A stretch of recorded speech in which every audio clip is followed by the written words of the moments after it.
Bagong bulan, bago na usab ang atong theme, working together with the Lord.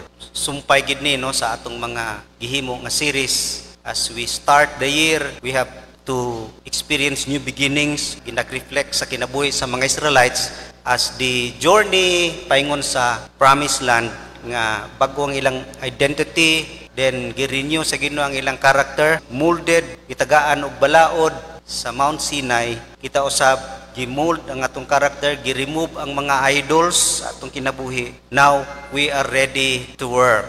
Parepod sa mga Israelites, kitagaan na mo tanan, then you have to face the enemies, you have to fight. Kinahanglan gid kinig kahago, kinahanglan trabaho. Mao pud na sa atong makinabuhi. Kini nga bulan daghan kitag mga trabahoon diya sa kingharian sa Ginoo. So kini naisibo gyud usab nga team nga atong balik pamalandungan unsa gid kita ingon nga mga workers. So ang uluhan sa mensahe sa Ginoo, workers and work.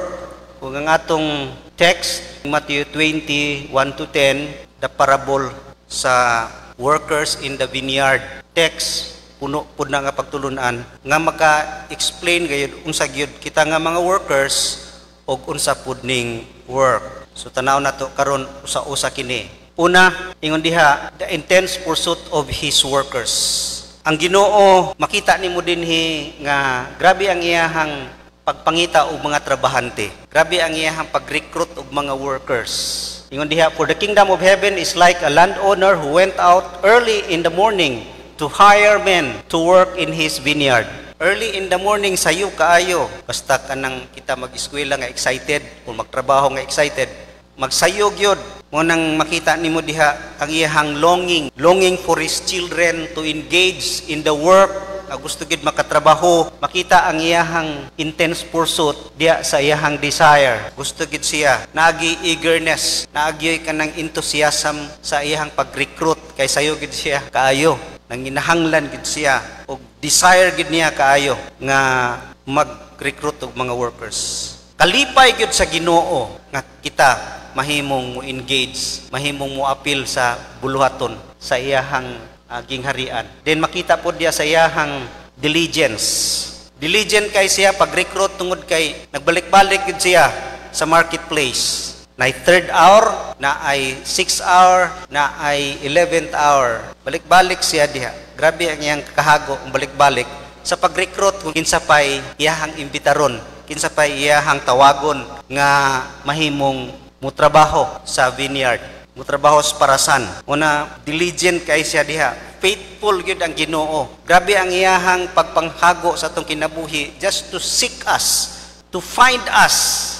Kaya kitang pangitaon kay paapilon gid niya sa trabaho. Ingana siya ka faithful, ingana siya ka dasig. Di gid siya mo give up kanang iyang pagbalik-balik diha kita nimo ang iyahang diligence. Siya gani worker pod, mo pud na ang iyang gusto kanato to be worker. Mo nang he seeks, no, grabe ang iyahang effort sa pag-awha gayud, pagtawag call.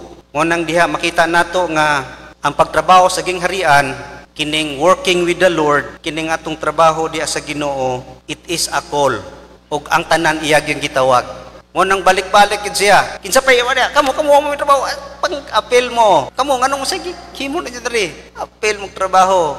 Tanan gusto niya nga magtrabaho. Ang work is a call. Gitawag kita. It's not about volunteerism, no, kanang mo volunteer trabaho Ginoo. Dili ang theology sa working with the Lord is tinuod mo volunteer man ta kay di ta gusto nga pugson. Sulain po na siya nga meaning kaysa pulong nga kitang tanan gitawag gid sa Ginoo.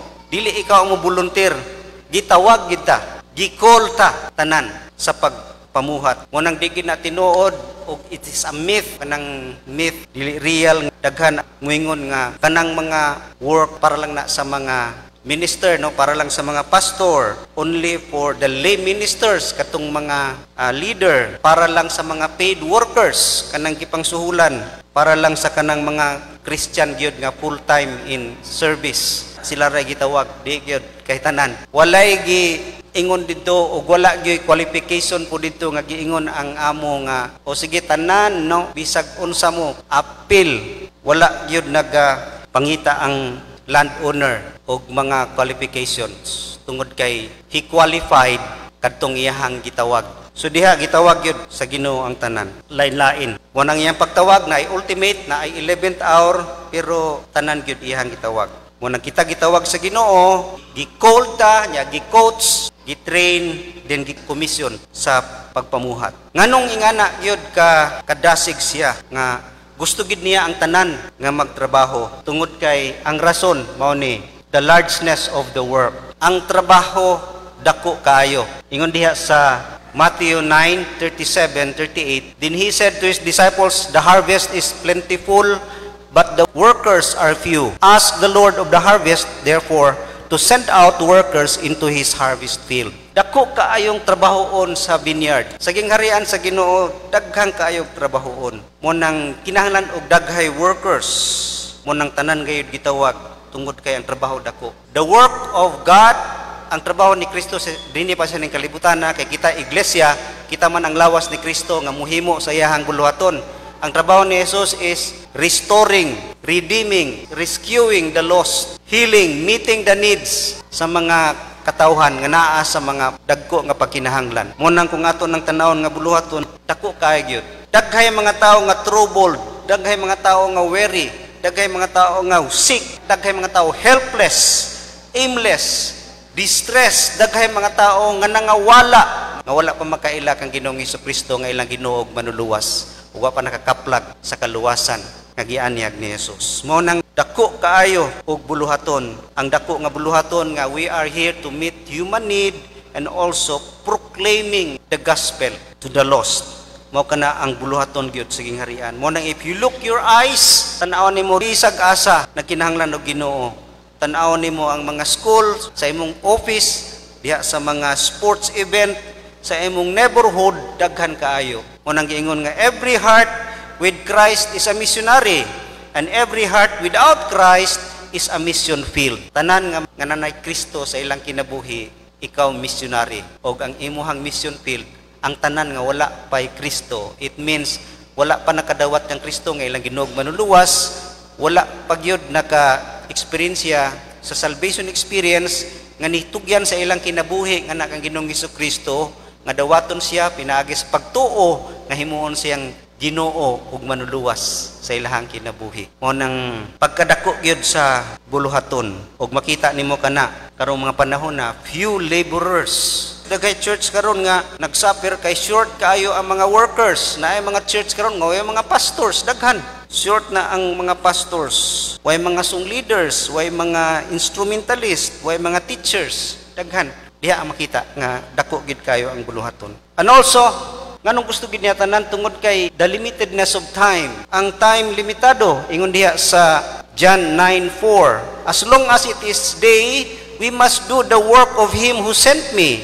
Night is coming when no one can work. Limitado ang time. Ang harvest limitado. Mo nang kinahanglan trabahoon gyud kay daghay harbisunon. Pag ang harbisunon god dili dayon trabahoon, mga lata ang bunga, malata. Kinan harbison na gidayon. Mo nang samtang day harvest kay night, di na ta ka-harvest. Mapunas nung kinabuhi nga limited ang atong time tungod kay di ta kahibaw unya ugma kwaon ta sa Ginoo or unya ugma kanang mga tao diha nga angay makaila kang Kristo, makaangkon sa kaluwasan, mga matay nga walay Jesus Christ. Limitado ra gyud kaayo ang time. Jesus is talking about the urgency. Day is opportunity. Ang gabi lost na nga opportunity. Una gid ang tanawon diha nga kinahanglan siya og mga workers tungod kay daghan ng trabaho unya limitado ang time. Ug makita nimo ingon diha sa verse 6, about the third hour he went out and saw others standing in the marketplace doing nothing. Siya mo'y gibuhat trabaho mo. So diha makita nato nga wala gi angay mausik nga panahon, dili ma-idle nga doing nothing, way gihimo. If we are not working diha sa Ginoo sa iyang buluhaton, we are doing nothing. Kita susama diha nga way gibuhat alang sa gingharian. Mo nang wala giusikon. Daghay mga rason nga mahimong doing nothing tungod kay sama sila sa mga tao nga nganong wala dito sa marketplace kay wala mi ka prepare. May sa tama nga pangtrabaho, wala mi sa sanina pangtrabaho, daghay rason. The same gyapon sa tong kinabuhi, daghang kay rason nganong dili mo engage sa work tungod kay una niini dili gyud willing. Ang uban daghay dili gustong trabaho, lazy, tapulan. Una ingon diha nga unwillingness and laziness usa na nga rason nganong dili mo engage. Also kini busyness. Busy pero dito na busy sa mga butang nga dili para sa gingharian. Busy sa lain nga mga buluhaton nga dili para sa kahimayaan sa Ginoo. Unang busyness, doing other things, doing non-essential in the kingdom. Dili mahinungdanon sa gingharian nga mga buhat. Then self-indulgence, puno kay sa kaugalingon nga kapoy magtrabaho, dili komportable, daghay risgo, magantos ka sa pagpasaan ka og cross, o nang dili mo engage kay kapoy o kinahanglan og self-denial, kalisod sa pagtrabaho sa Ginoo. Din indifference, mapud ni hinungdan usahay nga dili mo engage tungod kay wa kay pagkabana, bahala mo diha. Walay pakialam kung naay mga wala, naay mga matay nga wala pa day kang Kristo, naay mga buluhaton nga wala mahimo sa iglesia, walay pakabana. Unang indifference. Then also ignorance. Daghan ko'y dili mo engage tungod kay ignorante sa ilang responsibility nga once you are a Christian, mao gid na ang responsibilidad nimo nga ikaw gitawag gid sa Ginoo nga magtrabaho. This a responsibility kayod sa atong kinabuhi.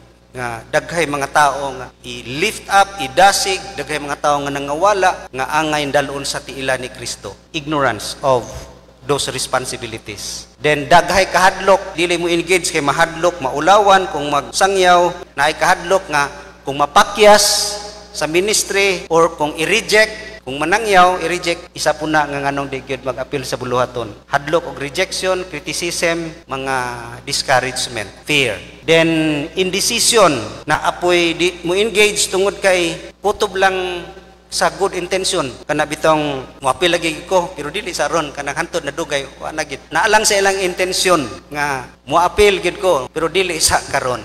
Indecision, wala gid ka decision dayon. Then lastly also daghay mga excuses, isa ni nga mga reason nga dili mo engage sa work tungod kay daghay mga rason nga wala ko, dili ko angayan, wala ko'y talent, wala ko'y igo nga kaalam. So mo nang mga rason nga nung dili mo engage sa work. Mo nang gusto gid sa Ginoo nga ang tanan gayud mo apil. Di gitawag gid niya ang tanan. Mo nga na siya kadasig sa pagpursu, no, sa pagpangita gayud sa mga workers. Di na to sa ikaduha.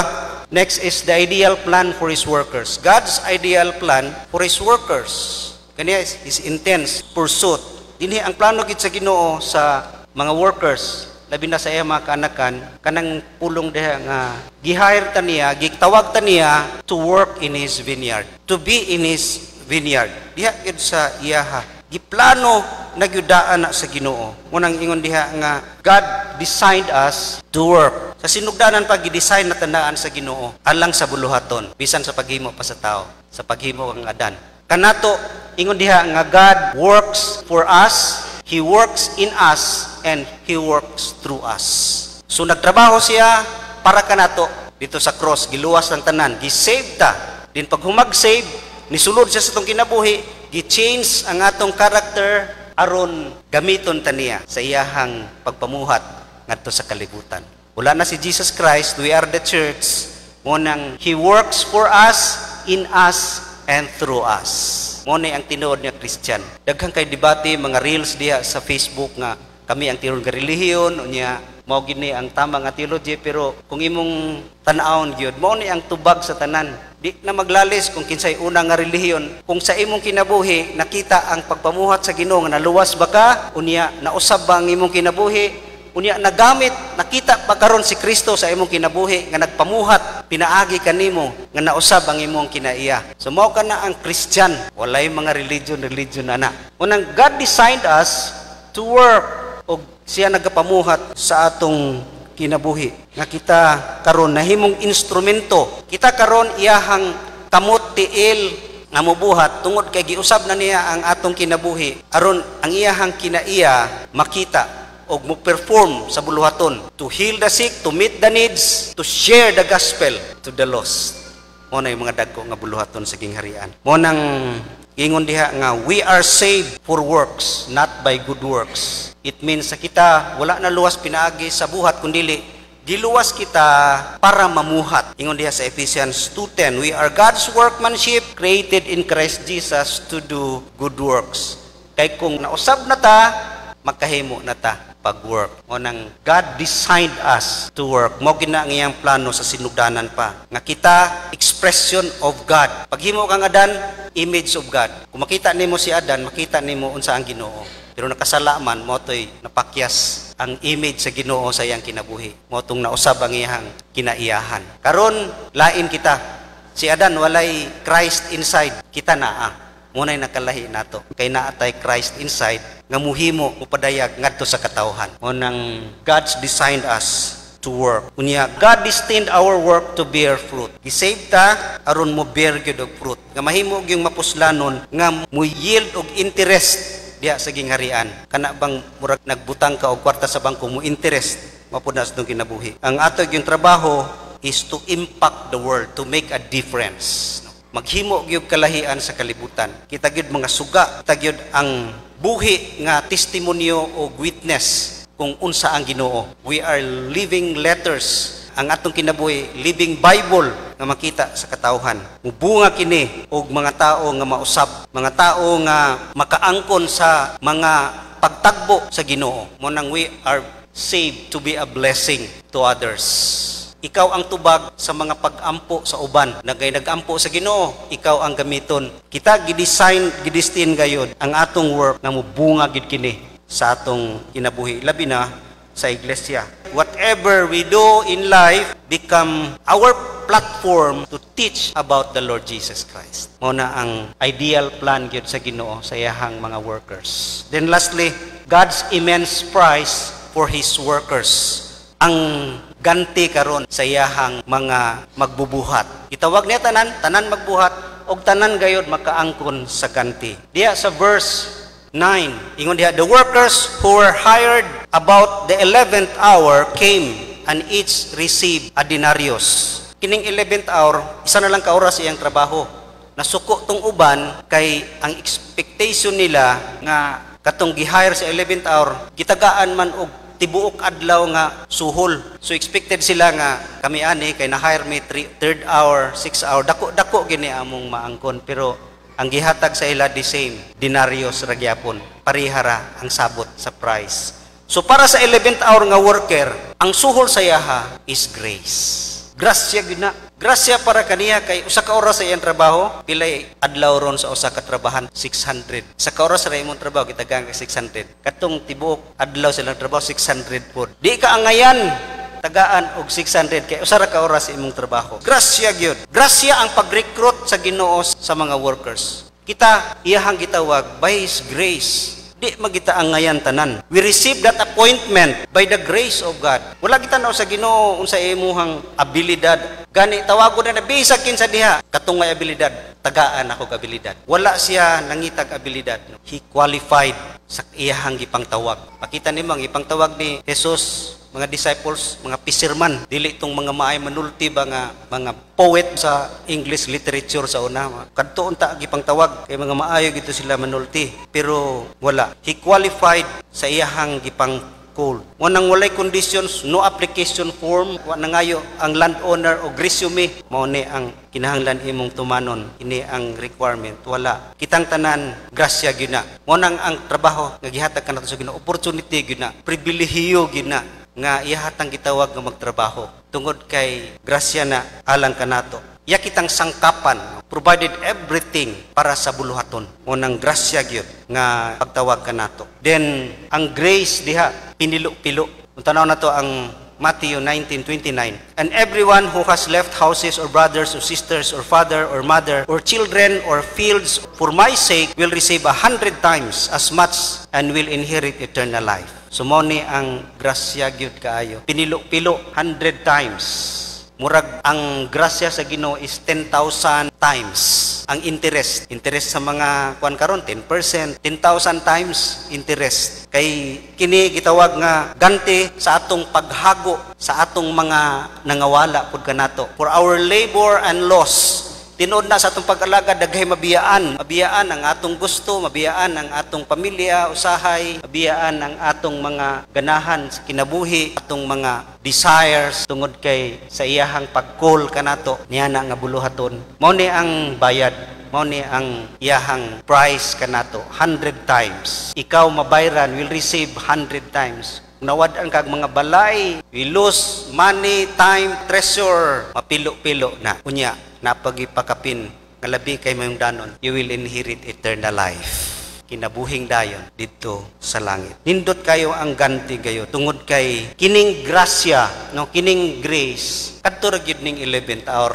Katong gi-hire nga 11th hour na. Katong wala, bayad ra man gito sa ilaha, sa ilahang sabot daan nga denaryos. Kini grasya gyud no sa tao nga 11th hour. Nganong siya man ang gigrasyahan? Tungod kay siya gayud ang tinuod nga servant. Siya gid ang tinuod nga worker. Tungod kay kining tawhana makaangkon gid sa grasya tungod sa iyahang motibo sa pagtrabaho. Ni trabaho ra gid siya nga bisan pag kung 11th hour wala na koy sabot to, wala na isabot kung pila ka akong sweldo, wala na. So ang iyaha wala na nagtan-aw sa sweldo. Wala nagtan-aw unsay iyahang madawat, unsay iyahang maangkon. Mao ni ang nindot kay nga motibo ug mao ni makadawat gyud sa panalangin nga tinuod nga worker tungod kay siya wa gyud nagtan-aw ang iyah lang, this is for the glory of the landowner, para lang gyud siya makatrabaho. Mao pud na sa atong pagkinabuhi. Kay kung ang atong motibo sa pagtrabaho didto na sentro sa 100 times, murag dili ta 11th hour worker. Kay dito naman ta nag-apas sa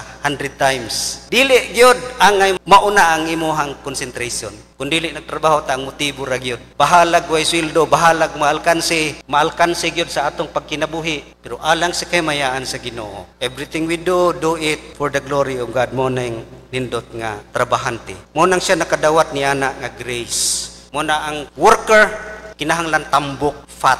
F, faithful. A, available. And T is teachable. Kung faithful, sa ato pa kita nisalig og matinumanon ra kita og ang atong relasyon sa amo, faithful ta sa iyaha, matinud-anon ta nga na kaniya nga wa tay giapas sa iyaha just to serve him. Wala nagapas og panalangin. Unya available kanunay. Ginoo bisag asa ko motong kanta sa choir, send me. Tawag ako nya i-send ko. Bisag asa. Kay karong panahon na daghay mag-alagad nga magpili-pili. Diri ko kay naay kaon. Asa ka sa lubong o birthday, pili-pili usahay. Kay dito kita sa atong desire. Ang tinud nga worker, kung sagid ang iyahang giingon sa Ginoo saya nga asa ka. O nang grace makaangkon gyud niya na tungod kay ang kasing-kasing sa tinud nga worker is na ang willingness, he is faithful, available, and teachable, willing to be molded, willing instructionan, i-coach. We are called, we are coach, i-coach, and also commissioned. I-commission ta,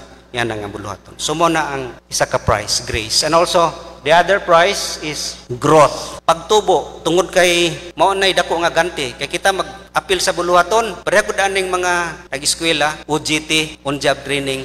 Mas dako man sila ma-learn kanang experience, kanang on-the-job training, kanang nagid sa aktual. Mapud na sa atong pagkinabuhi. Kung kita ni-engage sa trabaho sa Ginoo, daghan kay tag ma-experiensyahan nga mutubo ang atong kinaiya. Number 1 ini kining perseverance, kanang mulahutay gid ba? Kay diha sa imong pagpangalagad, diha ka maka-learn pagpailob, paubos og persevere mo lahot tayo yun. Mo nang mo-grow gid ka diha sa imong pagkinabuhi sa character sa Ginoo. Mo nang growth kay diha makita, makultivate ang fruit of the Spirit diha gyud sa atong pag-alagad. Mo nang kung moapil ta sa buluhaton, mag-experience ta og mga pareha sa mga disciples nga as they work with the Lord Jesus Christ, following Him, nasaksihan nila ang milagro ni Jesus, nitubo ang ilang pagtuo, pagsalig ug paghigugma kang Jesus. Mao na atong kinabuhi. As we engage in the work, mapilta sa buluhaton, mutubo gid atong pagtuo, mutubo atong paghigugma, kay ma-experience sa atong pag-alagad daghan kaayo nga diha on the job training yun na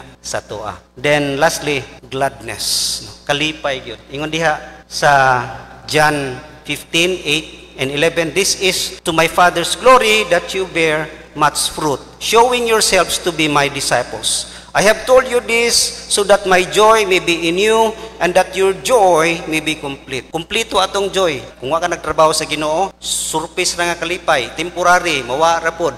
Pero kining joy nga ihatag sa Ginoo kung ikaw nagtrabaho, complete joy. Tinuod gayud nga kalipay ug tinuod gayod nga fulfillment. Kung kita mag-alagad, mutubo ang gingharian, mapulfill ang mga gipatrabaho sa imuha, fulfilled ka. Mo'y tinuod nga fulfillment. Pero kung atong trabaho, naghago tas ng trabaho, dako atong napromote sa trabaho, para mangyapon paingon sa tuwa. Self nga gratification o improvement. Pero kanang trabaho sa Ginoo, tinuod gid nga fulfilled ka kay nitubo ang gingharian o kalipay gid sa Ginoo, lipay pud kaayo ka. Walay sukod na kalipay kung makita nimo nga pinaagi kanimo ang usa ka tawo nakakaplag og Ginoo. Walay sukod na kalipay na sa atong mga kinabuhi. Mo nang there is true fulfillment and true joy diha gayod sa pagpamuhat sa Ginoo as we invest our lives, our portion to others. Dako kaayo ka nagfulfillment sa atong kinabuhi, and that is the greatest fulfillment. Si Jesus gilay down ang iyahang life alang kanato. It's the greatest fulfillment nga nahitabo sa kinabuhi. Ug mo na yung success kayo nga tinud-anay, because that is not only for himself, for the glory of God. Mo nang the happiest man is a busy man. Busy diha sa pagpamuhat tungod kay fulfilled siya, mapuno ang iyahang kamot sa trabaho, ang iyahang thoughts mapuno pod ug malayo ta sa atong kaugalingon. Mo nang happy gyud ang tao. Daghan tag problema kay napokus sa kaugalingon, daghan tag makita kana bitong sige lang tanaw sa kaugalingon, uy naman ko'y samad, uy na naman ko'y kunot. Di ka kitaan na kung busy ka tungod kay ikaw naglantaw sa uban, labi na sa ipabuhat sa imuha sa Ginoo. Sumokay na kinatibukan ang mensahe sa Ginoo kung unsa gyud ang work ug unsa pod ang workers. Ang Ginoo gayod ang iyahang delight na agyod nga mo engage ta sa iyang bulot. Munang gitawag ta tanan diha kaniya. Gitawag ta para sa pagpamuhat. Ug ang iyahang plano alang kanato nga mahimo kitang instrument and we bear fruit for his kingdom. And kita sure for an immense dako kaayo nga prize waiting for us. Labi na gyud ang tinuod nga kalipay nga ato matagamtaman kung kita mahimong nagpagamit kayo diha sa Ginoo. Magampo ta.